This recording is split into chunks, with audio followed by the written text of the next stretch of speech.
नमस्ते दोस्तों। आज के वीडियो में हम पढ़ेंगे mechanism of vernalization. What is mean by vernalization and उसका मैकेनिज़्म क्या है, वो कैसे काम करता है। चलिए शुरू करते हैं आज का टॉपिक, मैकेनिज़्म ऑफ वर्नलाइजेशन। ये जो वर्नलाइजेशन है, इसका जो मैकेनिज़्म है वो अभी तक वेल नोन नहीं है। इसका मैकेनिज़्म बताने के लिए दो हाइपोथेटिकल थेरीज है। There are two hypothetical theories. उसमें से पहली जो थेरी है वो है फिजिक डेवलपमेंट थेरी, और दूसरी जो थेरी है वो है हार्मोनल थेरी। ये दो थेरीज जो है वो हाइपोथेटिकल थेरीज है जिन्होंने बताया है mechanism of vernalization. One by one ये थेरीज अपन देखेंगे, उनका क्या कहना है। पहली जो थेरी है वो है phasic development theory. This theory was advance by Lysenko. Lysenko नाम के जो साइंटिस्ट थे उन्होंने ये थेरीज को एडवांस किया इन 1934 में।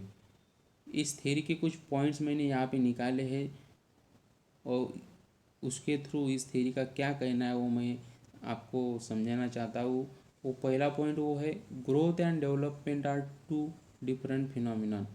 इसका जो कहना है वो है ग्रोथ यानी कि increase in size and development यानी कि एनहांसमेंट इन कैरेक्टरिस्टिक।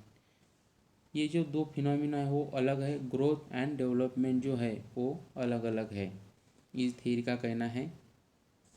और दूसरा जो पॉइंट वो है according to this theory the process of development of an annual seed plant consist of an series of phases which must occur in predetermined sequence. इस theory के मुताबिक, इस थ्योरी का कहना है कि जो एनुअल सीड प्लांट जो है उसकी जो डेवलपमेंट है वो डेवलपमेंट में कुछ फेजेस होते हैं, और वो फेजेस भी एक प्री डिटरमाइंड सीक्वेंस में होते हैं।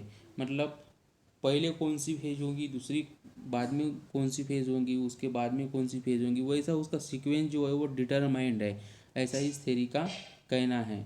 और थर्ड पॉइंट जो है वो है commencement of any this phases will take place only when the preceding phase has been completed। ये थ्योरी का ये भी कहना है कि अगली स्टेज तभी आएंगी जब पहली वाली स्टेज आए, या फिर पहली वाली फेज जब कंप्लीट होगी तभी दूसरी फेज या फिर उसके आगे वाली फेज आएंगी। The phase require different external condition. इसके जो फेजेस है ये अकॉर्डिंग टू दिस थेरीज, ये वर्नलाइजेशन प्रोसेस कंप्लीट होने के कुछ फेजेस होते हैं। तो ये फेजेस कंप्लीट होने के लिए कुछ एक्सटर्नल कंडीशन भी ज़रूरी होते हैं। उसमें से इम्पोर्टेंट जो है वो है लाइट एंड टेम्परेचर। और नेक्स्ट पॉइंट जो है, ये पॉइंट जो है थ्योरी का क्या कहता है, वर्नलाइजेशन एक्सेलरेट द थर्मोफेज। ये जो वर्नलाइजेशन प्रोसेस है ये थर्मोफेज एक्सेलेरेट करता है, यानी कि depend on temperature. Cold treatment देने के बाद आगे इसकी अगर कंप्लीट प्रोसेस अपन को होना चाहते हैं तो इसको टेम्परेचर भी ज़रूरी है। इसलिए इस थ्योरी का ऐसा कहना है कि चिलिंग ट्रीटमेंट देने के बाद ये जो इसका डेवलपमेंट है, ये डेवलपमेंट सब टेम्परेचर पे डिपेंड हो जाता है, उसको इन्होंने कहा है थर्मोफेजेस। तो ये सब बातें कही है फिजिक डेवलपमेंट थ्योरी में। तो आगे वाली थ्योरी जो है वो है हार्मोनल थ्योरी, उसके बारे में अपन पढ़ेंगे। Vernalization is probably involve in the formation of floral hormone called as vernalin. ये जो हार्मोनल थ्योरी है ये भी हाइपोथेटिकल थ्योरी है।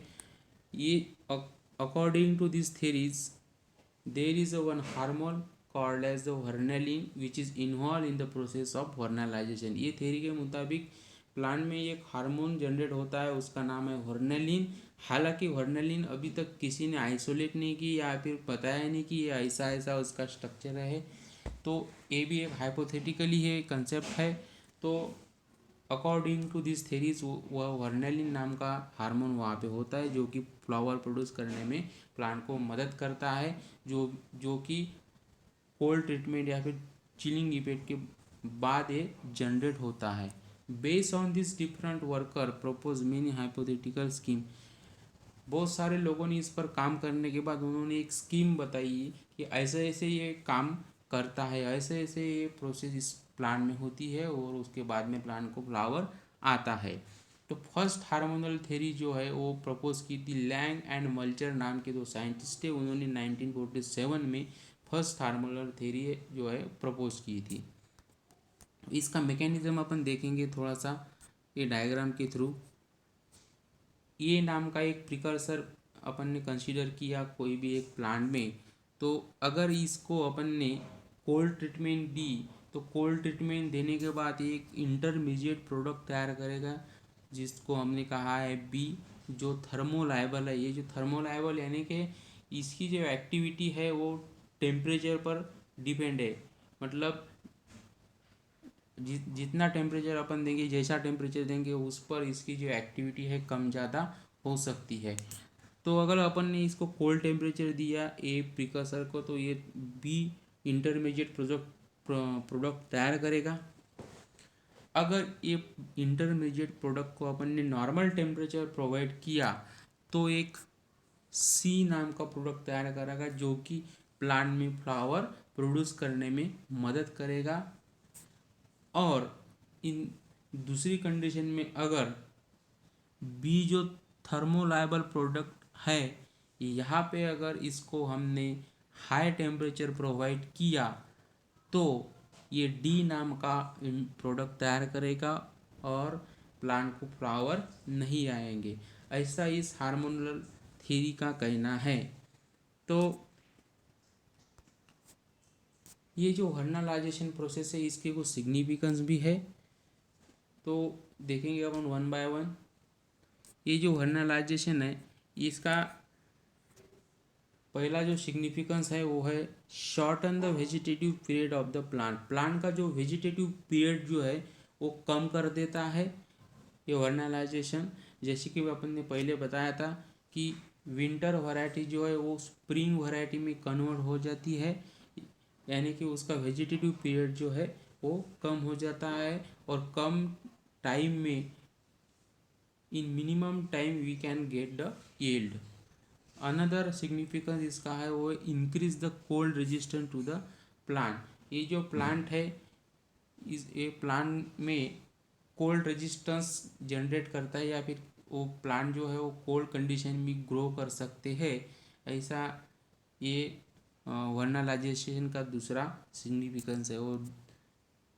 और कुछ रशियन वर्कर्स है जिन्होंने क्लेम किया है कि वर्नालाइजेशन जो प्रोसेस है वो फंगल डिसीज को भी रेजिस्टेंस क्रिएट करते हैं प्लांट में। वर्नालाइजेशन अगर अपन ने प्लांट को किया तो ये वर्नालाइजेशन की वजह से वो प्लांट फंगल डिसीज को रेजिस्ट कर सकता है। कुछ अमाउंट तक फंगल डिसीज उसको उस पर नहीं आ सकते और या फिर उस पर इफेक्ट नहीं कर सकते। तो ये थे सिग्निफिकेंस ऑफ वर्नालाइजेशन। उम्मीद करता हूँ आप सभी को ये मेरा वीडियो पसंद आया होगा। अगर आपको मेरा वीडियो अच्छा लगा तो प्लीज़ लाइक कीजिए और शेयर भी कीजिए। Thank you for watching.